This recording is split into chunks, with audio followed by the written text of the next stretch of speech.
Baik, selamat siang anak-anak. Siang, Pak. Bagaimana kabarnya? Sehat. Kita melaksanakan pertemuan kita selanjutnya. Makanya kita berdoa terlebih dahulu ya. Ya, silakan sekretaris kelas, silakan maju memimpin kita dalam doa. Silakan.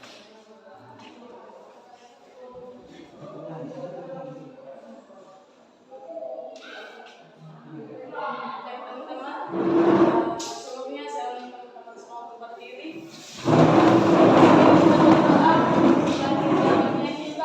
Semoga nama Yesus tidak ia.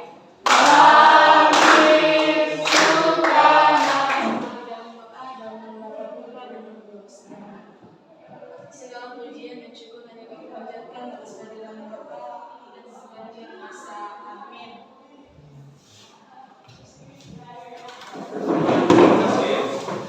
Nah, sekarang sebelum kita lanjutkan, ya Bapak absen dulu. Ini anak kami didengarkan namanya baik-baik ya. Yang pertama Alvin Krismanjai tadi telah hadir. Anis Mawati Marmu, tapi satu orang yang belum hadir ya. Iya. Baik, pada kesempatan ini, ya, karena kami telah ya hadir semua pada saat ini, mungkin kedepannya lagi jangan sampai ada yang belum hadir ya. Iya. Hadir di sekolah.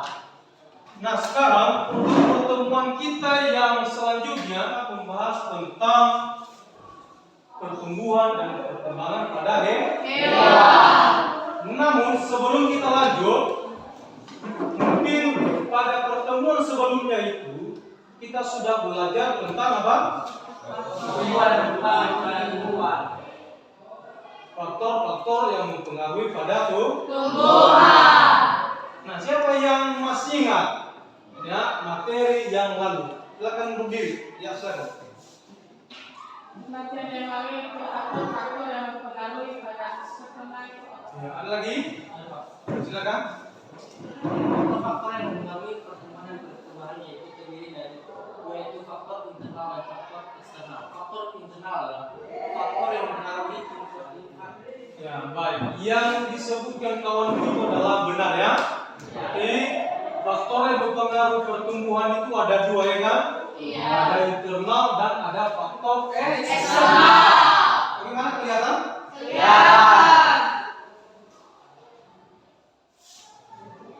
Nah, sekarang kita akan membahas tentang pertumbuhan dan perkembangan pada Hewan.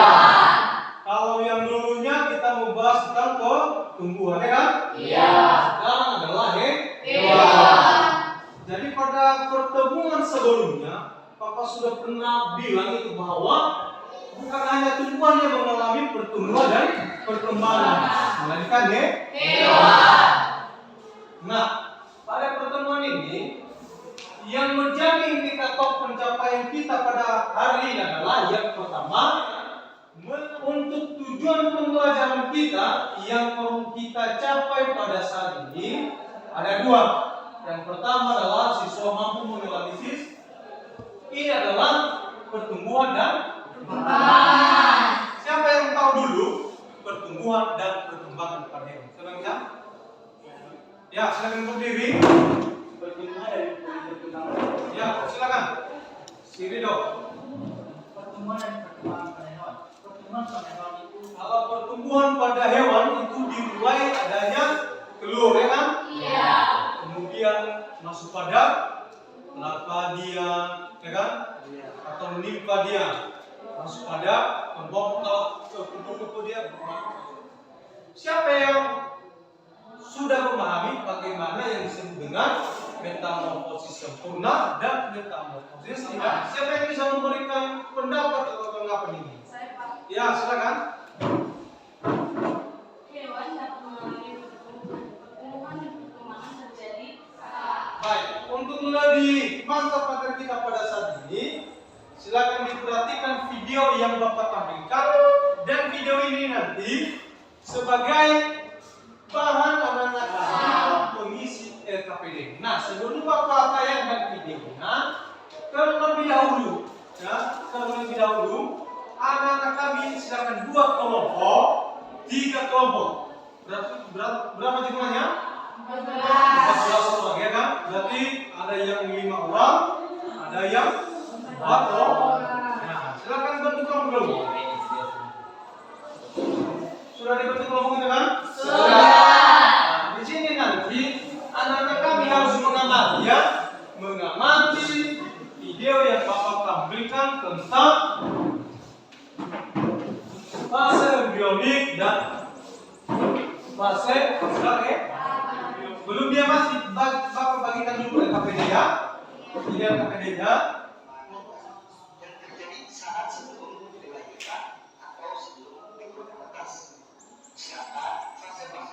Bisa dipahami? Sudah. Nah, sekarang anak kami silakan kerjakan yang ada di LKPD itu berupa pertanyaan atau tanya jawab nanti, ya, yang anak kami tampilkan di depannya.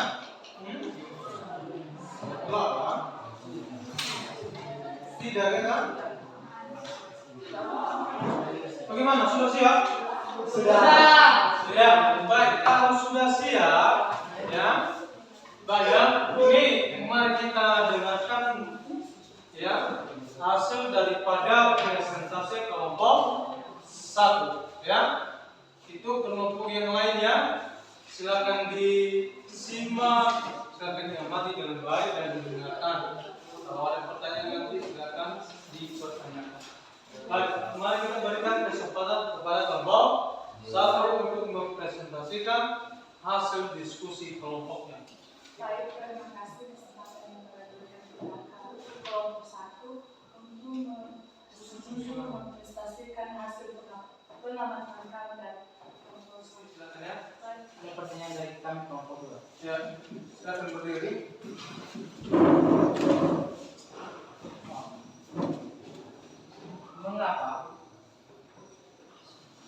Mengapa buku harus memasukkan yang diterima, tapi yang saya punya itu alasannya kenapa dia harus menjadi kelompok terlebih dahulu, kenapa enggak dari dulu langsung menjadi. Pertanyaannya itu, mengapa kupu-kupu mengalami metamorfosis sempurna? Pertama, kita harus mengetahui apa yang dimaksud dengan metamorfosis sempurna. Metamorfosis sempurna adalah proses pada hewan yang mengalami perubahan perbedaan di setiap fase. Jadi alasannya mengapa kupu-kupu mengalami. Demikian saja hasil pengamatan kelompok kami. Sekarang kekurangan mohon dimaafkan. Terima kasih.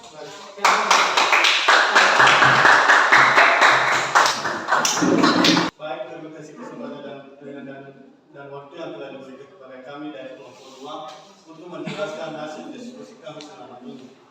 Baik, terimalah salam saya dalam bahasa Niasiau.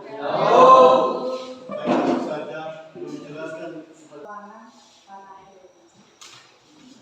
Sebutkan 3 cara perkembangan pada hewan.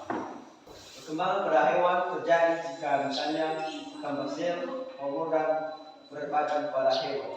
Di kelompok 2 masih ada yang masih belum bisa, ya? Iya. Banyak yang main-main dia. Iya. Tidak serius. Iya. Ya, berikan tepuk tangan. Semoga kelompok 3 ini dapat memberikan kita jawaban yang lebih baik, ya. Silakan. Yang menjadi pembelajaran kita pada saat ini itu perkembangan dan pertumbuhan pada hewan. Perkembangan dan pertumbuhan pada hewan dapat kita bagi dua menjadi fase embrionik dan fase pasca embrionik. Fase embrionik yaitu fase yang dimulai dari terbentuknya zigot sampai berkembang menjadi embrio. Sedangkan fase pasca embrionik yaitu dimulai sejak hewan lahir atau menetas. Fase embrionik terbagi dari 4 fase, yaitu pertama morulasi, gastrulasi, dan organogenesis. Baik, jika ada pertanyaan misalkan dari kelompok teman-teman yang lain, kami persilakan. Ya, silakan. Kenapa makhluk hidup yang lainnya tidak mengalami metamorfosis seperti sapi. Kenapa sapi tidak mengalami metamorfosis? Sapi ini tidak mengalami metamorfosis karena pertama sapi ini berkembang biak secara anakan. Jadi Untuk kami, terima kasih. Kalau fokuskan mulutnya dulu. Rapikan mulutnya. Yang fokus seperti biasa. Fokus seperti biasa.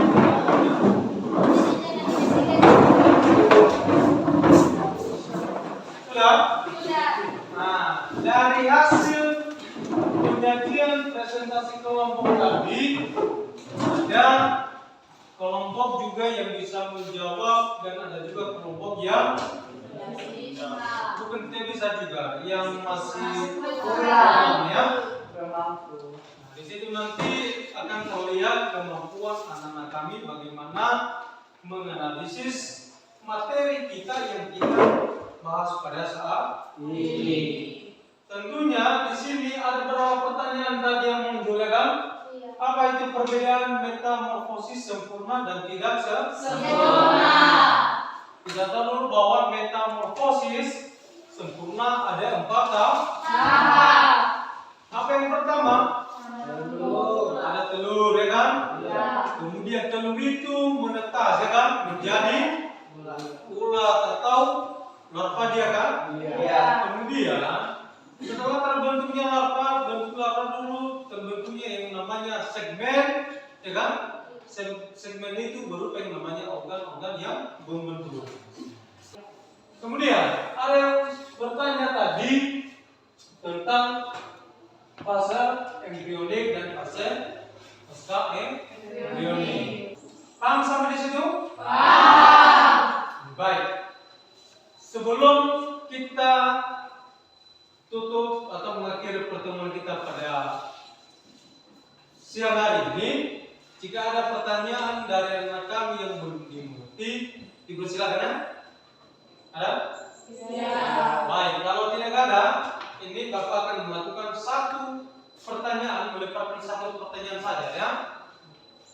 Yang pertama, untuk menjadi diingat, yang pertama, pertanyaan yang pertama adalah bagaimana proses terjadinya morulasi, blastulasi, bagaimana itu? Nah, silakan. Pada tahap morula, zigot akan mengalami perubahan mitosis berulang kali menjadi 2, 4, 8 sampai 64 sel. Sel-sel yang terbentuk ini dinamakan dengan blastoma. Sel berjumlah 64. Blastomer tadi berkumpul dan membentuk dua sel yang tidak berbagai organ tubuh yang berkembang dari 3 lapisan gastrula yang terdiri dari lapisan ectoderm, lapisan mesoderm, dan lapisan endoderm. Baik, terima kasih dulu. Dan tepuk tangan buat teman dulu. Baik, ini tentunya adalah umpan balik kepada anak-anak kami semuanya. Ya, bagaimana sejauh mana yang anak-anak kami pahami materi kita sampai pada saat ini. Itu adalah evaluasi kita pada pembelajaran tadi. Materi kita pada siang hari ini sudah terpenuhi dan tentunya anak kami ke depannya semoga giat untuk belajar ke depannya ya. Bisa dipahami kan? Bisa. Baik, sebelum kita pulang ya, karena sebentar lagi kita pulang dan tentunya kita akan berdoa ya. Siapa yang bisa memimpin dalam doa? Dalam Bapa Putra dan Roh Kudus. Terima kasih Tuhan Yesus, kami bersyukur kepadamu karena kasih kamu dalam kehidupan kami. Hingga pada Baik, terima kasih. Nah, kemudian ini Bapak sampaikan bahwa minggu depan kita akan belajar seperti biasanya dan tentunya untuk materi kita adalah tentang pembuatan bagan atau skema ya, atau daun hidup tentang metamorfosis sempurna dan tidak sempurna. Silakan dibaca di rumah ya. Demikian pertemuan kita pada siang hari ini, Bapak ucapkan terima kasih. Selamat siang. Siap, Pak.